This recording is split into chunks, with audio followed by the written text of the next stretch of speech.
спасения предупреждает. Выход на лед опасен для вашей жизни.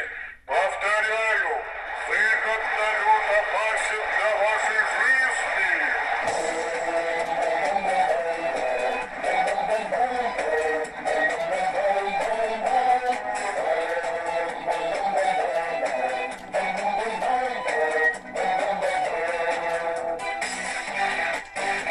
Собрались на рыбалку, я, Романыч и Мишель, взяли снасти и в развалку, прямо снежную метель.